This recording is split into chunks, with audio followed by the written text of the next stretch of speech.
Good afternoon प्यारे बच्चों। आज हम एमए भाग 2 सेकेंड पेपर जलवायु एवं जल विज्ञान के अंतर्गत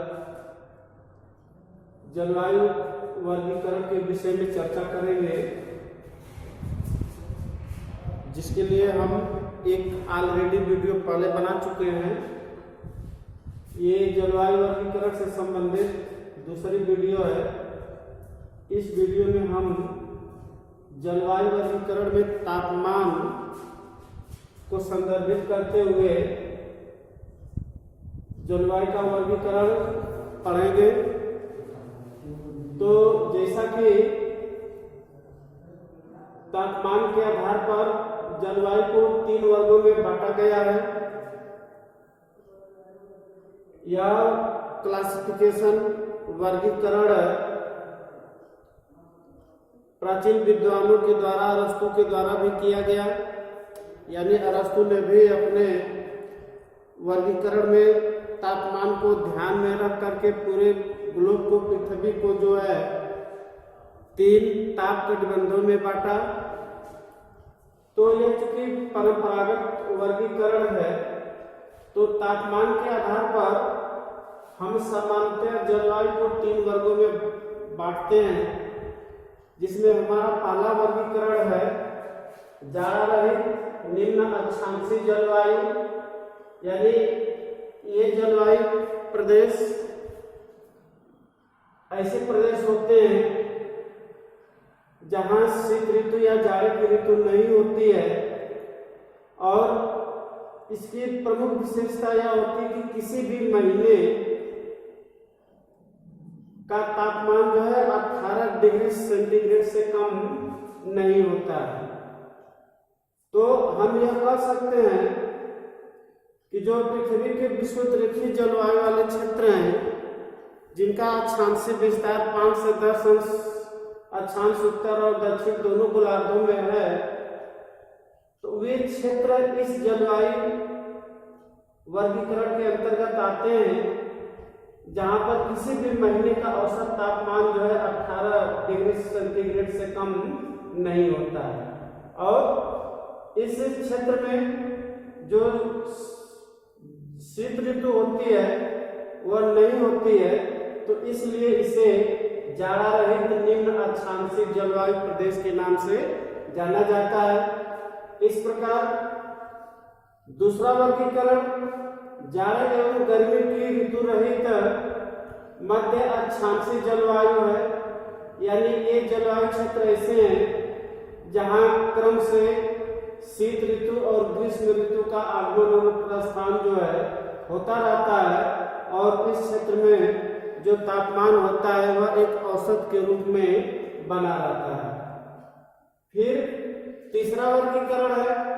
तो तीसरे वर्गीकरण में यानी उच्च अक्षांशीय यानी ग्रीष्म रहित, गर्मी रहित उच्च अक्षांशीय जलवायु के क्षेत्र हैं, जिनका विस्तार सामान्यतः 60 से 70 अंश अक्षांशों के बीच पाया जाता है, जहां पर किसी भी महीने का औसत तापमान, चाहे अप्रैल मई का ये महीना क्यों न हो, वहां का औसत तापमान जो है 10 डिग्री सेंटीग्रेड से अधिक कभी नहीं होता है। और वो भी जो 10 डिग्री सेल्सियस तापमान होता भी है तो केवल 1 से 2 महीने के लिए, एक निश्चित अवधि के लिए ही होता है। तो इसलिए उच्च अक्षांशों में इस प्रकार के जलवायु क्षेत्र जो है बनते हैं या पाए जाते हैं, जिन्हें विशेष रूप से टैगा या टुंड्रा जलवायु प्रदेश के नाम से संबोधित कर सकते हैं। तो इस प्रकार बच्चों जलवायु वर्गीकरण में तापमान के आधार पर पूरे विश्व की जलवायु को विद्वानों ने जो है 3 भागों में बांटने का कार्य किया है। अब प्यारे बच्चों, अब चूंकि जलवायु वर्गीकरण में तापमान के साथ ही वर्षा, तो जैसा कि हम पहले बता चुके हैं अगली वीडियो में बता चुके हैं कि 2 स्थानों के तापमान में समानता हो सकती है, लेकिन उनके वर्षण की मात्रा में कभी समानता नहीं हो सकती है। तो वर्षा का जो प्रभाव होता है वनस्पतियों की प्रकृति जल प्रवाह, मिट्टी की आर्द्रता, भूमिगत जल पर निश्चित रूप से पड़ता है।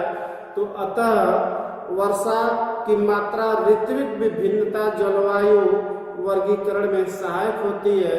तो इस आधार पर अर्थात वर्षा के आधार पर ब्लेयर महोदय ने विश्व जलवायु को जो है 5 वर्गों में बांटने का कार्य किया है। ठीक, तो इस क्रम में यानी इन्होंने 5 भागों में बांटा है। तो पहले भाग में यानी उन्होंने शुष्क जलवायु को रखा है, जहां वर्षा बहुत ही कम होती है, अर्थात वर्षा की जो मात्रा होती है वह 0 से 10 इंच वार्षिक के आसपास ही होती है। यानी ये क्षेत्र शुष्क होते हैं, ड्राई होते हैं, और यानी ये उष्ण मरुस्थली क्षेत्र में पाए जाने वाले क्षेत्र होते हैं। तो इसलिए ब्लेयर ने जो है इन्हें शुष्क जलवायु प्रदेश का नाम दिया है।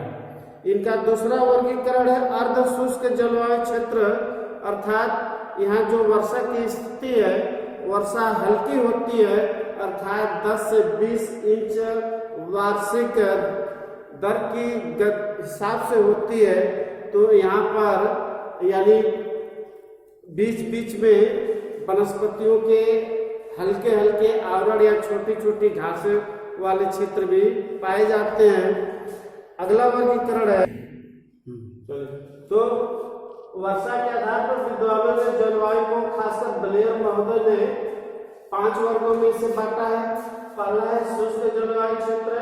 तो शुष्क जलवायु क्षेत्र में जो वर्षा की स्थिति है, तो वर्षा बहुत ही कम होती है और उसकी जो मात्रा होती है वो 0 से 10 इंच प्रति वार्षिक के हिसाब से होती है। इसलिए यह क्षेत्र जो है ड्राई होते हैं, शुष्क होते हैं, यानी पूरी तरह से वर्षा विहीन क्षेत्र होते हैं। दूसरा वर्गीकरण है अर्ध शुष्क जलवायु क्षेत्र। तो यहाँ पर वर्षा की मात्रा हल्की होती है, अर्थात वर्षा जो है 10 से 20 इंच वार्षिक होती है। तो इन क्षेत्रों में यानी छोटे छोटे कहीं कहीं घास के क्षेत्र भी दिखलाई पड़ते हैं। तीसरा वर्गीकरण है उप आर्द्र, यानी ये ऐसे क्षेत्र होते हैं यानी जहाँ आर्द्रता की मात्रा होती है, जिसके कारण जो वर्षा होती है वो मध्यम स्तर की वर्षा होती है, अर्थात वर्षा जो है यानी 20 से 40 सेंटीमीटर के आसपास या इंच वार्षिक दर की गति से होती है। तो यहाँ पर हरी हरी घासों के क्षेत्र भी पाए जाते हैं। और चौथा जो वर्गीकरण है वह आर्द्र जलवायु का क्षेत्र है। आर्द्र जलवायु का क्षेत्र से आशय यह है कि यहाँ भारी वर्षा होती है और वर्षा की जो मात्रा होती है वह 40 से 80 इंच प्रति वार्षिक दर की गति से होती है। तो इसलिए यहाँ पर जो है मतलब कि घने घने जंगल और वनस्पतियां पाई जाती हैं, अर्थात पूरा धरातल जो है वनस्पतियों से आच्छादित होता है। 5वां वर्गीकरण है अधिकतर, यानी इस प्रकार के क्षेत्र वे क्षेत्र होते हैं जहां वर्षा की मात्रा अतिशय होती है, जिसके कारण पूरा जो क्षेत्र होता है वो जलमग्न होता है, यानी अत्यधिक जल वृष्टि होती है, जिसके कारण यानी यहाँ पर जो सामान्य जीवन होता है या इन क्षेत्रों में जो पाए जाने वाले पेड़ पौधे वनस्पतियां होती हैं यानी वो सदैव हरे भरे होते हैं। तो यहाँ पर वर्षा का जो औसत है वह 80 इंच प्रति वार्षिक से अधिक होता है। और इन क्षेत्रों में यानी सदाबहार वन पाए जाते हैं जो सदैव हरे भरे होते हैं। तो इस प्रकार प्यारे बच्चों, आज हम जलवायु वर्गीकरण में तापमान के आधार पर, तो जैसा कि तापमान के आधार पर जलवायु को 3 वर्गों में विभाजित किया गया है। फिर वर्षा के मात्रा के आधार पर, तो वर्षा के मात्रा के आधार पर विशेष रूप से ब्लेयर महोदय ने विश्व जलवायु को जो 5 वर्गों में बांटा है। और इस प्रकार चूंकि यह दोनों वर्गीकरण का जो आधार है तापमान या वर्षा, तो जैसे मान लीजिए कि हम वर्षा का एग्जाम्पल लेते हैं कि केवल वर्षा की मात्रा के आधार पर ही पूरे विश्व की जलवायु को जो है विभाजित किया जा सके, तो यह अपने आप में सही और युक्ति संगत प्रतीत नहीं होता है। फिर उसी तरह से केवल तापमान को आधार मानकर विश्व की जलवायु का वर्गीकरण किया जाए तो इस आधार पर भी जो वर्गीकरण किया गया है वह अपने आप में सही नहीं है, क्योंकि जब हम तापमान के आधार पर जलवायु का विभाजन करते हैं, वर्गीकरण करते हैं, तो इस वर्गीकरण में आर्द्र और शुष्क प्रदेशों पर ध्यान नहीं दिया जाता है, जिसके कारण यह वर्गीकरण अशुद्ध माना जाता है। उसी तरह से वर्षा के आधार पर जैसे मान लीजिए कि किसी क्षेत्र में 25 सेंटीमीटर वर्षा उष्णकटिबंधीय में छोटी पत्तियों के उगने के लिए जिम्मेदार है, तो यही वर्षा उच्च अक्षांशों के ठंडे वनों अर्थात पूर्णधारी वनों के लिए पर्याप्त मानी जाती है। तो सिर्फ वर्षा के आधार पर जलवायु का विभाजन करना यह तर्कसंगत नहीं माना जाता है। अर्थात तो अगले क्रम में यानी जलवायु का व्यवस्थित ढंग से वर्णन, जलवायु को विभाजित करने का कार्य जो है विश्व स्तर पर यानी व्लादिमीर कोपेन नामक जलवायु वैज्ञानिक ने किया है, जो ऑस्ट्रिया के ग्राज विश्वविद्यालय में कार्य कर रहे थे, और इनका मुख्य कार्य था जलवायु से संबंधित समस्याओं का समाधान करना। और इनका जो वर्गीकरण था अनुभविक वर्गीकरण था। अनुभविक वर्गीकरण अर्थात जिसमें जलवायु को वर्गीकृत करने का आधार तापमान और वर्षा होता है। तो इस आधार पर कोपेन ने सबसे पहले अल्फांस डी कोंडोले के वनस्पति मानचित्र के आधार पर सन 1900 में विश्व की जलवायु को 5 वर्गों में विभाजित करने का कार्य किया था। इन 5 वर्गों को इन्होंने अंग्रेजी के कैपिटल अक्षरों से इंडिकेट करने का भी कार्य किया है।